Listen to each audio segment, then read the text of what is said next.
Hola a todos, ¿qué tal? Muy buenas tardes, sean bienvenidos aquí a mis redes sociales. Espero que, bueno, vayan compartiendo en cuanto se unan, justamente porque la noticia, ya algunos de ustedes me la estaban enviando, preguntando qué es lo que está sucediendo. Bueno, Estados Unidos ha decidido suspender el CBP-1 en algunas zonas y es justo por muchas de las situaciones que ustedes han estado denunciando. Muchos de ustedes me han escrito en las últimas semanas hablándome de extorsiones, por ejemplo, de la situación en la frontera, de cómo algunas personas incluso les están pidiendo dinero con el tema de las citas de CBP-1. Recordemos que cuando hablamos de las citas de CBP-1 nos estamos refiriendo a las citas que se están dando en la frontera, este nuevo método ideado por la administración Biden que tiene pues el objetivo de organizar los turnos para que las personas puedan llegar a la frontera de los Estados Unidos y pedir asilo. Me acompaña el abogado Ismael Labrador. ¿Cómo estás, Ismael? Buenas tardes, Mario. Todo bien, todo bien. Bueno, como les decía, sumamente preocupado por todo lo relacionado con este tema de la CBP-1. El gobierno de la administración de Joe Biden dejó de tomar citas en la aplicación CBP-1 para admitir a solicitantes de asilo en un cruce fronterizo en Texas, específicamente, donde se conecta Estados Unidos con una ciudad mexicana que es notoriamente peligrosa. Y esto después que activistas alertaran a las autoridades de que los inmigrantes estaban siendo estafados, estaban siendo extorsionados, muchas veces incluso por autoridades mexicanas. Saludos, muy buenas tardes a todo el que se va uniendo.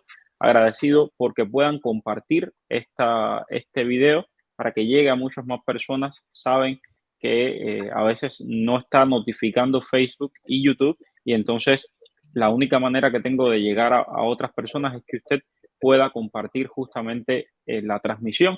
Ahorita más tarde vamos a estar respondiendo a todas sus preguntas, pero antes vamos a la parte informativa. Bueno, la Oficina de Aduanas y Protección Fronteriza de Estados Unidos no ha dado ninguna explicación oficial sobre su decisión de dejar de programar nuevas citas a través de la aplicación CBP-1 para para el cruce de Laredo, Texas.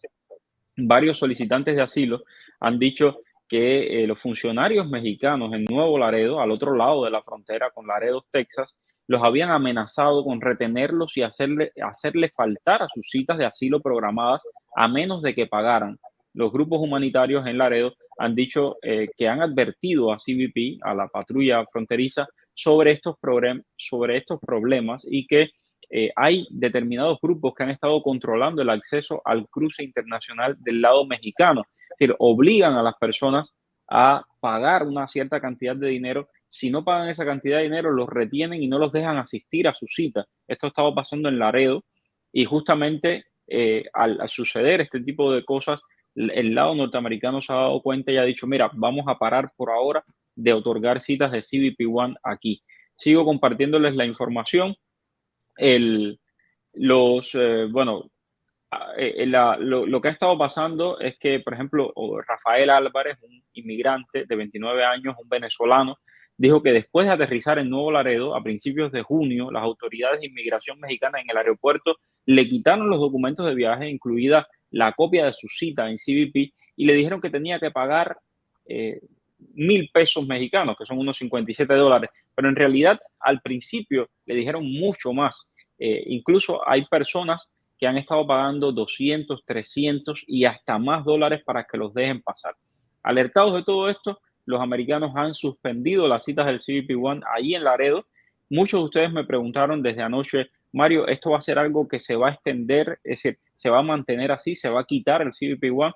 Y yo les he dicho, no, esto es una cosa provisional. Evidentemente están haciendo averiguaciones, están presionando también para que del lado mexicano pues no nos sigan ocurriendo estas extorsiones. Sabemos que en el lado mexicano están los grupos narcotraficantes, que son quienes controlan lamentablemente buena parte de la frontera en el norte de México, y estos grupos han estado extorsionando a los cubanos, a los venezolanos, a los nicaragüenses, a los colombianos allí en la frontera, también a los centroamericanos, para dejarlos pasar al tema de la CBP-1. Definitivamente algo muy grave, pero les reitero, esto es provisional. En algún momento esto se abrirá nuevamente para el resto también quería decirles que CBP One está dando 1.250 citas diarias para el, al reasignar estos espacios para Laredo a los otros 7 cruces fronterizos a lo largo de la frontera entre Estados Unidos y México, y ha prometido honrar las citas en líneas emitidas para el cruce de Laredo antes del cambio del 3 de junio. El gobierno dijo que está programando las citas con 2 semanas de antelación, así que si usted tenía la cita para este puerto de Laredo, se la van a cambiar a otro puerto. Esto es importante. Abogado, ¿qué le parece todo esto? Sí, yo creo que siempre Estados Unidos busca la forma de garantizar la seguridad de las personas que entran aquí a los Estados Unidos. Siempre se sabe que el narcotráfico y todas estas personas de México tratan de utilizar a las personas y aprovecharse de las personas. Por eso es una de las tantas razones que se ha abogado por cerrar la frontera, porque si las personas saben que la frontera está cerrada, nadie viene, entonces los narcotraficantes no se pueden aprovechar de las personas y se para esta trata de tráfico de humanos que existe en toda la frontera sur de los Estados Unidos. Pero yo creo que, bueno, es una medida temporal, pero necesaria para evitar la propagación, aunque esto es algo que no va a solucionar el problema totalmente. Exactamente, sabemos lo que sucede en México, lamentablemente hay bastante corrupción y, bueno, a la orden del día, ¿no? Ustedes vieron aquí en mis espacios, yo les compartí a esta señora que perdió a su hijo de 17 años asesinado ahí en México porque las bandas lo querían secuestrar y lo asesinaron justo frente a ella, frente a su hermanita de apenas 5 años de edad. La situación es bastante delicada y a todo el que me pregunta, bueno, y debo hacer la travesía, quiero hacer la travesía, ¿qué tú opinas? Digo, mira, tú tienes que poner todo sobre, es decir, a la hora de tomar una decisión siempre tienes que pensar en todo esto, y le pongo los casos más extremos como este caso, porque realmente es bien peligroso. Dice Daniel Ayanes, ¿podrían responderme qué pasa si alguien que tiene puesto un F2B de hijo soltero se casó? ¿Puede seguir con su reunificación? Bueno, si se casó y se notifica, por supuesto, automáticamente hay un cambio de categoría y entonces ya el hijo soltero no es soltero y no puede estar bajo el F2B, que es la categoría de hijos y mayores de 21 años solteros reclamados por residentes norteamericanos. Entonces se quedaría sin categoría, ya que los residentes norteamericanos no tienen forma de traer a los Estados Unidos hijos casados. Tendría que ser un ciudadano y entonces caería bajo la categoría F3, pero sí, no puede seguir con su reunificación.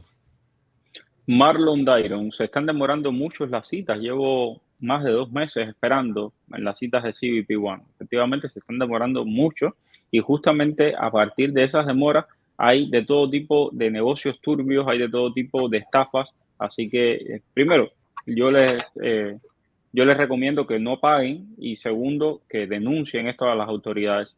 Y si siguen hablando del parol, ahorita también lo suspenden, dice Adianés. Bueno, justamente hay muchas denuncias, alegaciones sobre supuestos sobornos en el tema del parol. Yo siempre les digo, denúncienlo a las autoridades. USCIS tiene un lugar para denunciarlo y seguramente, si es cierto, pues podrán suspenderlo, podrán revisar, votar a esos agentes, si es real que esos agentes están cobrando dinero y además meterlos en la cárcel, que es lo que llevan por ladrones. ¿Cómo contactar a Ismael Labrador? Bueno, aquí tienes el contacto, el teléfono de Gallardo Law Firm, 305-261-7000. Llama ahí, que Ismael con mucho gusto te va a atender. Ok, vamos a ver, saludos desde Cienfuegos. Bueno, están haciendo mucha trampa con esa aplicación. Dice Sheila, mi novio aplicó ayer por CBP One, él está en Tapachula. ¿Le pasaría algo a él ahora con este cambio? Sheila, el tema es Sí, que desde Tapachula tú no puedes aplicar con CBP One. exacto. Tiene que ser de la ciudad del norte, de la Ciudad de México hacia el norte. Yo también tengo entendido que algunos hacen unos cambalaches ahí, etcétera, como para verse que están en el norte, pero lo oficial es que desde Ciudad de México hacia el norte. De lo contrario, no puedes aplicar al CBP One. ¿Van a dejar pasar migrantes? Sí, solo a través de la Sí, aplicación CBP One con su cita. Y ya oyeron, en Laredo por ahora no van a pasar migrantes, van a seguir pasando por los demás puntos fronterizos. Vamos a ver, las personas que entran por CBP One, ¿qué proceso deben hacer cuando entren al país? Bueno, esas personas normalmente le dan una cita en la corte y les dan un parol. Entonces, ¿qué proceso deben hacer? Todo el proceso de la cita de la corte, el abogado nos lo va a explicar. Bueno, si cuando entran por CBP One, como bien dice Mario, por lo general te dan un parol y te dan una fecha de corte. Tienes un I-94, eres un arriving alien marcado en el NTA. Es decir, si eres cubano tienes muchísimas ventajas, ya que puedes hacer la ley de ajuste cubano al año y un día.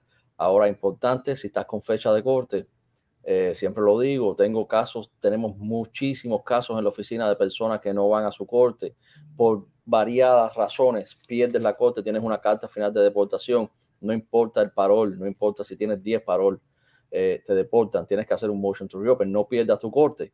Ahora tienes que hacer un motion to terminate para quitarte esa corte y que puedas hacer tu aplicación frente a USCIS, que es un poco más fácil el proceso que frente a la corte, ya que la corte siempre adjudica las peticiones cuando toca la fecha de corte y puede ser que tengas una fecha de corte para el 2025.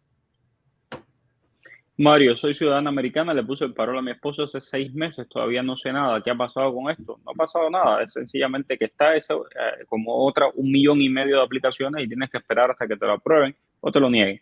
Saludos, felicítame, tengo 202 días de que no tengo respuesta. Bueno, felicidades y a seguir con tu espera. Muchas gracias a Yanelia Velázquez por tu super sticker. Hola Mario y abogado, ¿podría decirme si el juez Christian Pressman ve la I-220A como un parol? No, no la ve. Desafortunadamente no la ve. Pocos jueces en Florida, en Miami la ven y él no es uno de ellos. Ok. ¿Es verdad que USCIS está priorizando los casos de enero y febrero? Eso no es verdad. Es decir, me imagino que te estás refiriendo a un audio que ha circulado ampliamente que dice que todos los de enero y febrero están aprobados, etcétera. Todo eso es falso. Yo no les recomiendo y siempre les digo, no se guíen por esos audios que llegan por ahí, no se guíen por ningún tipo de noticias que no estén confirmadas, que no sean, pues que no sean confirmadas con fuentes serias. Mabel Domínguez, gracias por ese super sticker. Yanelia también. Vamos a ver otras preguntas. Deberían frenar el cruce fronterizo, a ver si agilizan las solicitudes de parol, que bastante atrasadas que están. Eso no tiene nada que ver una cosa con la otra. Eso es, y fíjate que yo lo veo tan lamentable en el sitio, no lo tomes personal, que no es personal, pero lo veo muy lamentable cuando siempre es como dejo ciego al otro ¿cómo es? Bueno, no me acuerdo el dicho cómo es, pero no tiene nada que ver. O sea, los paroles es un lado, es completamente diferente, hasta 30,000 mensual. La CBP One es otra cosa que no tiene nada que ver. Por cerrar una no te van a abrir la otra, eso no funciona así. Entonces, por ejemplo, recuerdo cuando empezó lo del paro, también la gente del programa cubano de reunificación familiar, no, porque quiten el parol y dennos prioridad a nosotros. O sea, son procesos diferentes que no te molesta absolutamente. Ok, vamos a ver. Otras preguntas de inmigración. Eh, Déjame ver, saludos por aquí. A ver, no voy a contestar esto de las fechas de paro, pero ya lo he dicho muchas veces. Óyeme, a mi esposo y a mí nos pusieron el patrocinio al mismo tiempo. A mi patrocinador le llega un número de recibo en un documento PDF de cada caso. Entonces, una vez que esto sucedió, automáticamente el caso de mi esposo se quedó en amarillo y no permitía entrar a revisar y hacer ningún cambio. Y mi caso se puso en azul. Ahora el kit del asunto es que no es los colores, porque sé que esto no tiene importancia. Lo que nos preocupa es que cuando revisemos el estado del caso en línea y ahí te quedaste, porque tienes que tratar de resumir. Hiciste un periódico y no está la pregunta. Ok, una persona con doble nacionalidad puede entrar con cita de CBP One. Bueno, el CBP One, técnicamente te deberían hacer una entrevista de miedo creíble una vez que entres por la frontera. No la están haciendo, pero pues te la pueden hacer. Y si tú tienes doble ciudadanía, una vez que entras a los Estados Unidos tienes que demostrar persecución y miedo de regresar a tu país, de cada país del cual tú seas ciudadano. Es decir, si tienes ciudadanía de dos países, tienes que demostrar persecución en dos países. Vida 33. Voy a ponerle el parol a mi hija menor de edad. Ella en Cuba, yo residente aquí. Los abuelos viven en México. ¿Es más rápido sacarla por Cuba o por México? Sí, poner la Eh, dirección, me imagino, de Cuba o de México. es lo que está preguntando. Yo soy del criterio que ahora no interesa si estás en Cuba o en México, sencillamente ellos están procesando, como dijeron, de forma aleatoria y cronológica.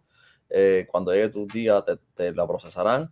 Hay muchas personas que tienen la creencia de que si estás en México es más rápido. Yo no comparto ese criterio porque he visto muchas aprobaciones de personas que están en Cuba bien rápido y he visto muchas aprobaciones de personas que están en México e inclusive en otros países bien eh, peligrosos y no los han aprobado, así que no comparto ese criterio. Mi esposa y yo somos cubanos, estamos en México, llevamos un mes esperando la cita y nada de que llega. Hemos cambiado el registro y nada. Mi esposa está enferma del hígado. Si nos entregamos en la frontera, ¿qué posibilidades hay de que nos dejen entrar? Ninguna, ninguna. Esto lo hemos dicho muchas veces. Si no entras con CBP One, te van a virar. La primera vez te van a virar sin ponerte ninguna orden de deportación. La segunda vez te van a poner una orden de deportación y no vas a poder entrar al país por 5 años. La tercera vez por 10 años. Entonces, ojo con eso. Alejo, bueno, repito, esto es lo que dicen las autoridades. Sí. Hay algún que otro caso que sí ha cruzado y que lo han procesado, pero eso es a suerte y verdad. Le puse el parol a mis abuelos. Mi abuela es española, ella está puesta como beneficiaria secundaria, pero la aplicación se envió un día después. Tienen el mismo sponsor. ¿Puede traer algún problema? No, no, para nada. Sencillamente su abuela tiene que ser añadida al grupo de viaje de tu abuelo, que tal vez no es el ciudadano que no es español, y entonces después tienen que entrar todos juntos aquí a los Estados Unidos. Hola, abogado. ¿Cuánto tiempo demora una reclamación de una madre residente a hijo menor después que ya el caso es aprobado y enviado al NBC? Esto, si me das un segundo, te puedo mirar Ok, la categoría tuya.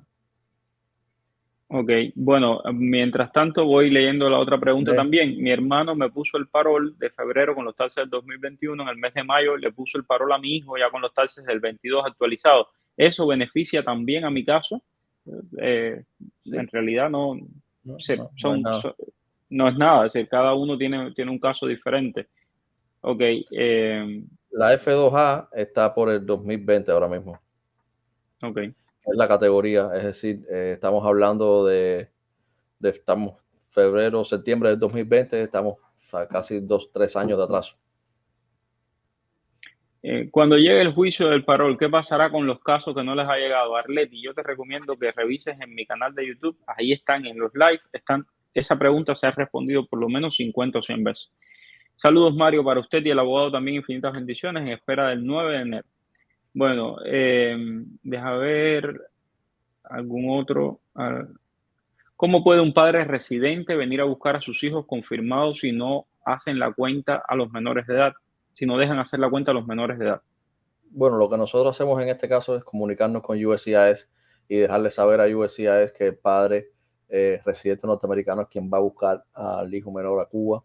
Por tanto, que le permita de cierta forma desbloquear esta cuenta, como le llamamos, para que el menor pueda completar las attestation y recibir el travel authorization para entonces entrar a los Estados Unidos. Siempre es recomendable que entres a los Estados Unidos con tu certificación de nacimiento del menor para que vea que tú eres el padre y no tengas ningún tipo de problema aquí en la frontera de Estados Unidos. Arelis Aguiar, ¿qué le pasará a los migrantes que se encuentran en México, Tijuana, a la espera de la aplicación? No les va a pasar nada. Van a seguir ahí esperando su aplicación y se van a dirigir a uno de los 6 puntos restantes, ¿no? Es decir, solamente se ha cerrado este de Nuevo Laredo. El resto va a seguir funcionando y las citas que estaban en Nuevo Laredo las van a distribuir para los demás.